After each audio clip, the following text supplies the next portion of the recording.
Iran ও ইসরায়েলের মধ্যে চলছে পাল্টাপাল্টি হামলা, বাড়ছে ক্ষয়ক্ষতি ও হতাহতের সংখ্যাও। এমন পরিস্থিতিতে বিশ্বজুড়ে আলোচনা এভাবে কতদিন চলবে ইরান ও ইসরায়েলের যুদ্ধ।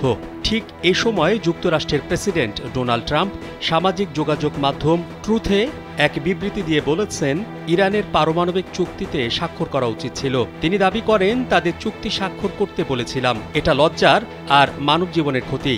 বিবৃতিতে তিনি জরুরি ভিত্তিতে ইরানের রাজধানী তেহরানের বাসিন্দাদের সরে গিয়ে শহরটি খালি করতে বলেছেন। তিনি উল্লেখ করেন, সাধারণভাবে বলছি, ইরান কোনোভাবেই পারমাণবিক অস্ত্রের অধিকারী হতে পারবে না। সবাই জরুরি ভিত্তিতে তেহরান খালি করে দিন।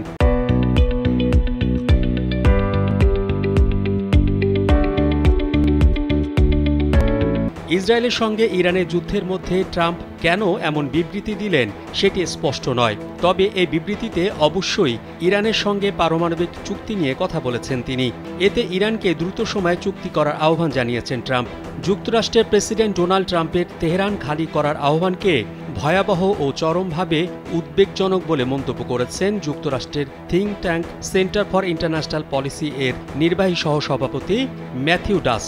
তিনি আল জাজিরাকে বলেন, এটা আসলে ভয়াবহ। তেহরান একটি মহানগরী যেখানে 1,50,00,000-এর বেশি মানুষ বাস করে। এই বিশাল জনসংখ্যাকে হঠাৎ করে সরিয়ে নেওয়া এক কথায় অসম্ভব। তেলের সংকটের মধ্যে মানুষকে পায়ে হেঁটে পালাতে হবে, এটা এক ভয়ঙ্কর কল্পনা।